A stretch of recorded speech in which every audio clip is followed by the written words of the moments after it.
চেষ্টা কৰিছে বিষয়বস্তুটোৰ ভিতৰলৈ সোমাবৰ কাৰণে চেষ্টা কৰিছে।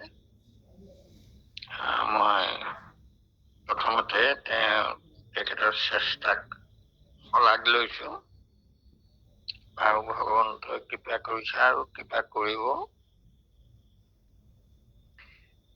আৰু আমাৰ এই অনুষ্ঠান ভাগি আদৰি অনা বৰগীত লোকগীতকে আদি কৰি শিল্পীসকলৰ কবিতা পাঠকে আদি কৰি আটাইকেইটি সুন্দৰ বিষয়েৰে সৈতে আমাৰ অনুষ্ঠানটো উপভোগ্য হৈছে। মূল বিষয়টো হলে সৰ্বশ্ৰেষ্ঠ সাধনা আৰু সৰ্বশ্ৰেষ্ঠ সিদ্ধি।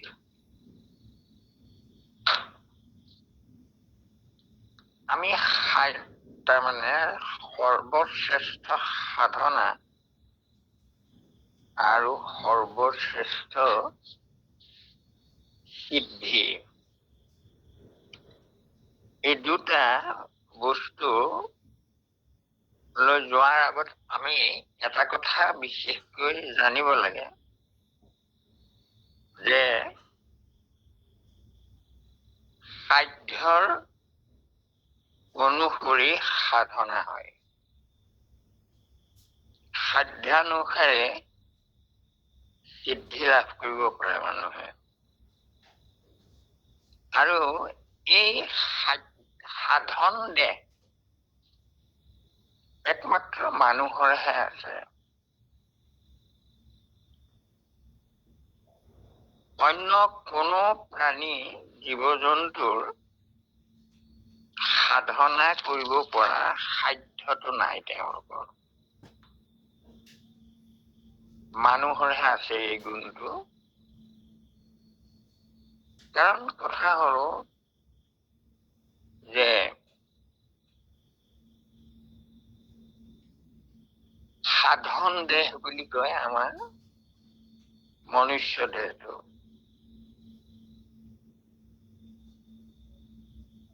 গতিকে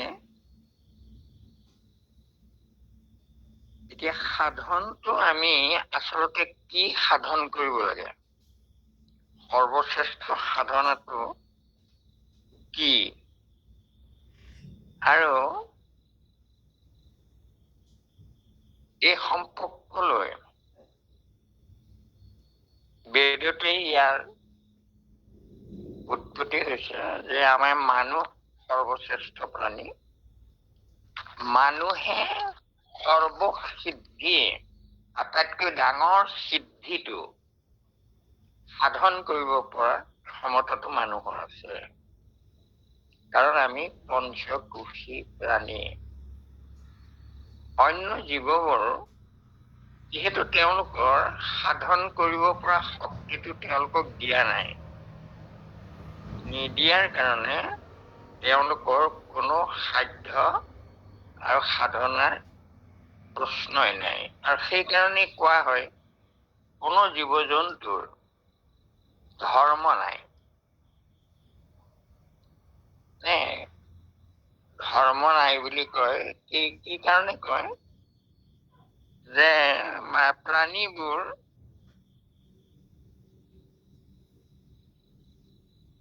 দুই কোষী প্ৰাণী। প্ৰথম অন্নময় কোষ আৰু প্ৰাণময় কোষ, এই দুটাৰে প্ৰাণী হৈছে। প্ৰাণ থকা কাৰণে প্ৰাণী বুলি কয়। অন্নময় কোষ হল দেহটো গঠন কৰিব পাৰে, ডাঙৰ হব পাৰে, আৰু অন্নময় কোষ গ্ৰহণ কৰিব পাৰে। আকৌ কেতিয়া ডাঙৰ হোৱা ক্ষমতাটো থাকিবলৈ মূল বস্তুটো হল প্ৰাণ থাকিব লাগিব। প্ৰাণ থাকিলে প্ৰাণী কয়। গতিকে প্ৰাণ থকাৰ কাৰণে আৰু অন্নময় কোষটোৰে গঠিত দেহটো থকাৰ কাৰণে গছ গছনিবোৰ দুই কোষী প্ৰাণী কয়। অৰ্থাৎ তেওঁলোকৰ দেহটো আছে আৰু সেই দেহটোত প্ৰাণ সঞ্চাৰিত হৈ আছে, থকাৰ কাৰণে নিজে নিজে তাৰমানে ডাঙৰ হয়। আৰু সেই তেওঁলোকৰ সাধ্য আৰু সাধনাৰ কোনো প্ৰশ্ন নাই। 3 নম্বৰ, এটাৰ পিছত গছ গছনি জীৱ জন্তুৰ পৰা ধৰি আৰু কীট পতংগৰ পৰা ধৰি হস্তিলৈকে মানুহৰ গৈ এইবোৰ তাৰমানে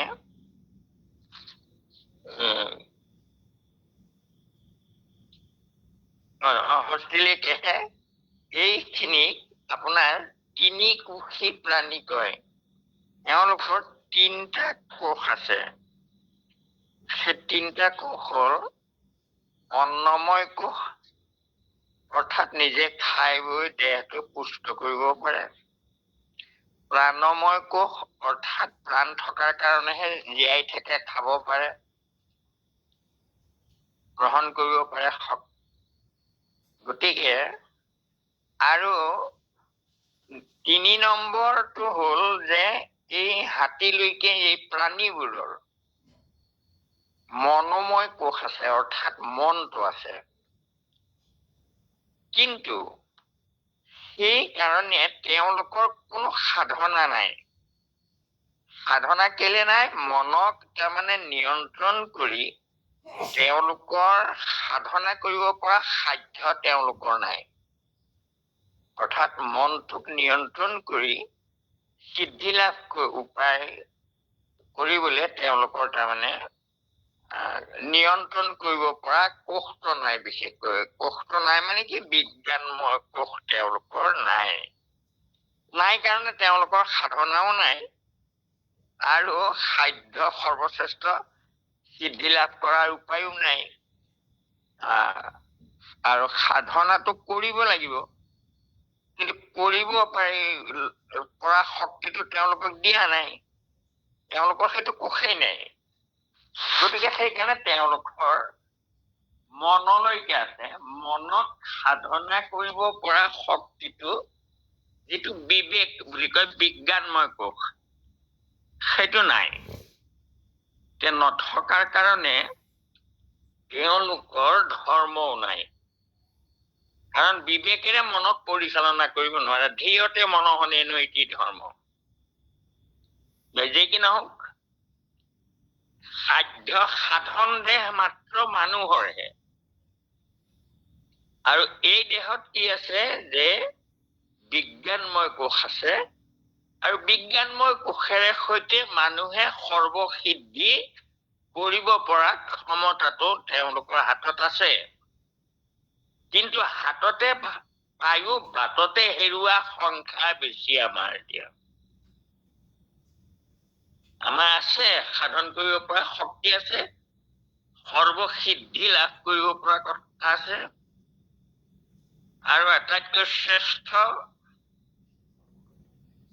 সাধন হ'ল যে আত্মাৰ গতি সাধন কৰাটোৱেই হ'ল আটাইতকৈ শ্ৰেষ্ঠ সাধনা। দেহৰ কাৰণে দেহটোৰ সুখ দুখ কৰিব পৰাখিনি এইবোৰ তাৰমানে শ্ৰেষ্ঠ সাধ্য নহয়। দেহৰ সুখ, মনৰ সুখ, ইন্দ্ৰিয় সুখ, এইবোৰ আচলতে শ্ৰেষ্ঠ নহয়। কি কাৰণে নহয়? কাৰণ ইয়াত আত্মা সুখ নাই। নথকাৰ কাৰণে এইবোৰ তাৰমানে আত্মাৰ সুখ পাব পৰাটোৱেই শ্ৰেষ্ঠ সাধনা। আমি আত্মাৰ গতি সাধন কৰিব লাগে। দেহৰ গতিটো নাই। বিষ্ঠা, পলু, ছাই, এই 3টাহে দেহৰ গতি। গতিকে শ্ৰেষ্ঠ গতিটো আমাৰ আত্মাৰ গতি হ'ব লাগে। আৰু সেই আত্মাৰ গতিৰ কাৰণে বেদত নানা তাৰমানে সাধনাৰ সৃষ্টি কৰা হৈছিলে। সাধন পথ আত্মাৰ গতি সাধন কৰিবৰ কাৰণে, সিদ্ধি লাভ কৰিবৰ কাৰণে তিনিটা সাধন পথৰ সৃষ্টি কৰা হৈছিলে আত্মাৰ গতিৰ কাৰণে। সেই তিনিটাৰে দুটা গুণময় জ্ঞান কৰ্মৰ দ্বাৰা গতি সাধন কৰিবলৈ চেষ্টা কৰাবোৰ হল গুণময় সাধন। গুণময় খাদ্য সাধনক পৰিহৰি মৰিও আমাৰ নাম মহাযত্ন কৰি। সেই সাধনবোৰ আমি চকুৰে দেখা পাওঁ আৰু কিন্তু বৰ বিঘিনি দূষিত নিৰন্তৰ। এইবোৰ সকলো জ্ঞান কৰ্ম আৰু সাধন মাৰ্গ, আত্মাৰ গতি সাধন কৰা মাৰ্গত তিনিটা, কিন্তু তিনিটাৰ দুটা অতি কঠিন গুণময় জ্ঞান আৰু কৰ্ম। যি কি নহওক সৰ্বশ্ৰেষ্ঠ সিদ্ধি আৰু সাধনা এইকেইটা বেদতেই তাৰমানে নিৰূপিত হৈ আছিলে। প্ৰথমতে বেদতেই নিৰূপিত হৈ আছিলে, কিন্তু দুটা সাধন মাৰ্গ বৰ কঠিন হৈ পৰাৰ কাৰণে শেষৰ ঈশ্বৰক পোৱাটোৱেই আটাইতকৈ ডাঙৰ সিদ্ধি। আত্মাৰ ডাঙৰ সিদ্ধিটো হল আত্মাৰ মুক্তি, বৈকুণ্ঠ প্ৰাপ্তি আত্মাৰ এইটো। গতিকে এই গতি সাধন কৰিবৰ কাৰণে যি তিনিটা পথৰ সৃষ্টি কৰা হৈছিলে আৰু তাৰ সেই সাধনবোৰৰ কথা স্বৰ্গজ্যোতিয়ে একেবাৰে শেষতে ধৰিছিলে এই বস্তুটো। ঠিকেই আছে যে গীতাতেই এই আটাইকেইটা সাধনৰ কথা সকলোৱে বুজি নোপোৱাৰ কাৰণে, অৰ্জুনেও বুজি পোৱা নাছিলে, নোপোৱাৰ কাৰণে গীতা শাস্ত্ৰত জ্ঞান কৰ্ম আৰু ভক্তি এই তিনিটা মাৰ্গৰ কথা তাৰমানে ব্যাখ্যা কৰা হৈছিলে। আৰু সৰ্বশ্ৰেষ্ঠ সাধন শৰণ ব্যৱস্থাটোৱে সৰ্বশ্ৰেষ্ঠ সাধনৰ উপায়, এই কথা গীতাত তাৰমানে প্ৰকাশ কৰা হৈছিলে। আৰু তাৰপিছত ভাগৱতত একেবাৰে সুন্দৰকৈ সাধ্য সাধনা, শ্ৰেষ্ঠ সাধনা আৰু সিদ্ধি, শ্ৰেষ্ঠ সিদ্ধি এই দুটা কথা ভাগৱতত একেবাৰে শেষ কৰি কোৱাহি হল। স্বৰ্গজ্যোতিয়ে কৈছে এটা কথা যে ইতিতে জ্ঞানম অখ্যাতং গদ্যাৎ গদ্যতৰংময়া বিমৃশ্যেন যথেচ্ছি তথা কুৰু। এইটো গীতাৰ অষ্টাদশ অধ্যায়ৰ 60-61 নম্বৰ শ্লোক।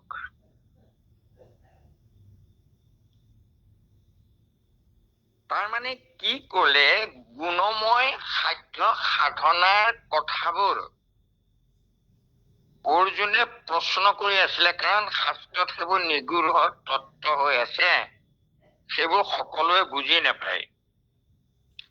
আৰু নোপোৱাৰ কাৰণে জ্ঞান কৰ্ম ভক্তি এইবোৰৰ তাৰমানে কথা নজনা কাৰণে অৰ্জুনে সুধিলে আৰু অৰ্জুনক কৃষ্ণই কলে। কিন্তু কলেহে কলে, অৰ্জুনৰ প্ৰশ্ন অনুসৰি কলে।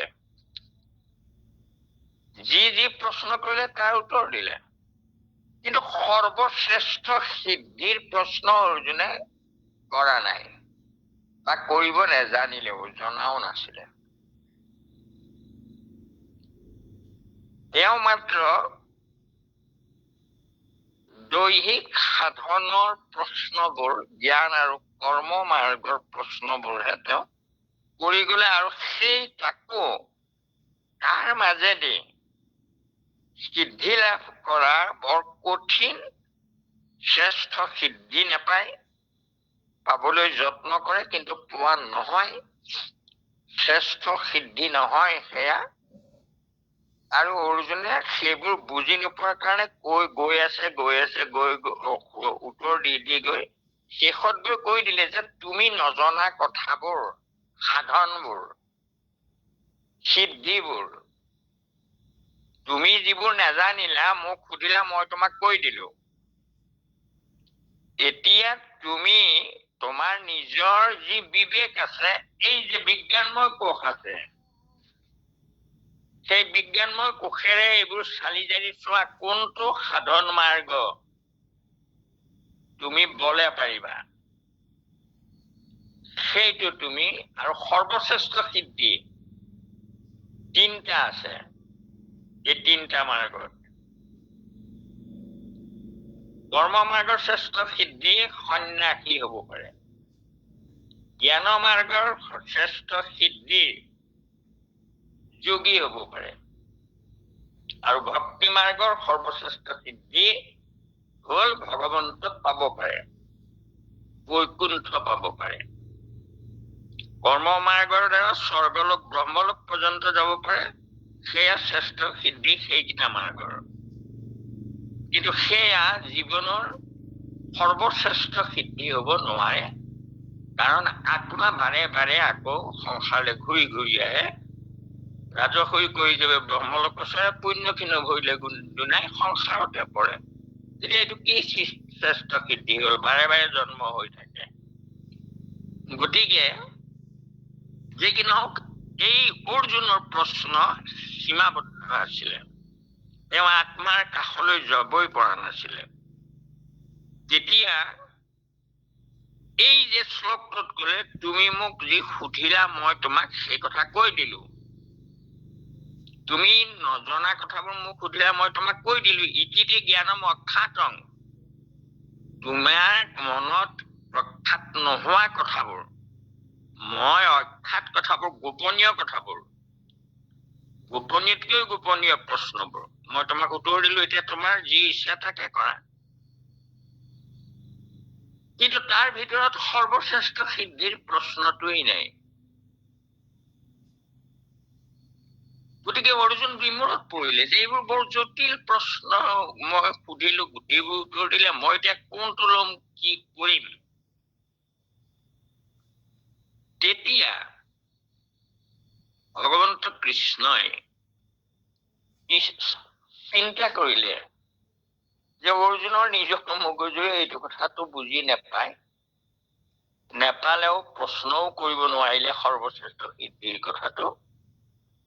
গতিকে এওঁ যিহেতু মোৰ সখী,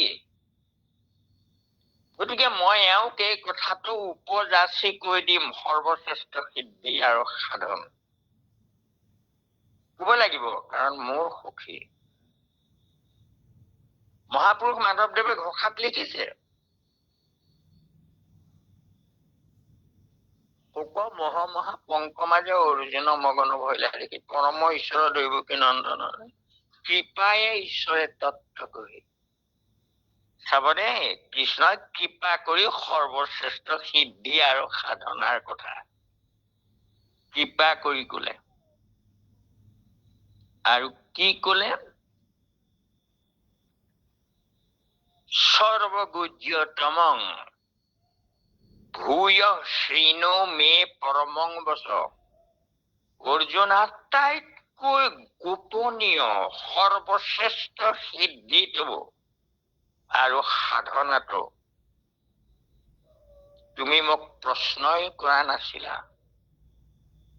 ভূয় শ্ৰীনো, পুনৰ শুনা মই কওঁ, তুমি সোধাবোৰ উত্তৰ শুনিলা, এইবোৰ তোমাৰ কামত নাহে। গতিকে মই তোমাক পুনৰ কওঁ, ভূয়া শ্ৰীনু, শুনা, মে পৰমং বচ, মই কবলগীয়া পৰমাৰ্থ পৰম সিদ্ধিৰ কথা পুনৰ শুনা। ইষ্টু শ্ৰীমে দেহমিতি তত বক্ষামি তে হিতং। তুমি মোৰ ইষ্ট কাৰণে, সখী কাৰণে, মই তোমাৰ হিতৰ কাৰণে উপযাচি এই কথাটো কৈছো। তেতিয়া কি কলে?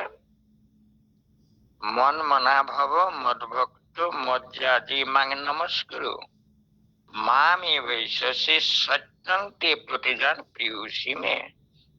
মোকে মাত্ৰ সদা দিয়া মন, মোৰ ভক্ত হোৱা সৰ্বক্ষণ, মোকে পূজা মাত্ৰ, মোকে কৰা নমস্কাৰ, শ্ৰেষ্ঠতম খাদ্য সিদ্ধি মোক পোৱাটো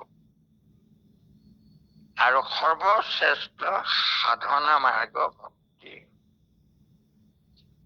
গতিকে তুমি মোতে মোক কহিলো তোমাক সত্যবাণী, এই কথাবোৰ চাব। আগৰ কথাখিনি অৰ্জুনক সোধা প্ৰশ্নৰ উত্তৰ, এইবোৰ শপত খাই কোৱা কথাই নাই। সৰ্বশ্ৰেষ্ঠ সিদ্ধিয়ে আৰু সাধনাটোৰ কথা শপত খাই কলে, কহিলো তোমাক সত্যবাণী বা এবাৰ সুখে মুখ মহামানী। কিয় কলো? তুমি সেই পৰম সুহৃদ সুখী আমাৰ, তুমি মোৰ পৰম সুহৃদ সুখী, সেইকাৰণে তোমাক মই উপযাচি কলো। আৰু এইটো কৰিবলৈ যাওঁতে কিন্তু তুমি যে এই ইমানবোৰ প্ৰশ্ন কৰিলা, বেলেগ বেলেগ সাধনৰ কথা, সাধ্যৰ, এইবোৰ কিন্তু সকলো ত্যাগ কৰিব লাগিব। সৰ্বধৰ্মান পৰিত্যাজ্য মাম একং শৰণং ভজ অহং ত্বং সৰ্বপাপী মোক্ষয়িষ্যামি মা শুচা। সকলো সাধ্য সাধনা মাৰ্গ ত্যাগ কৰিব লাগিব।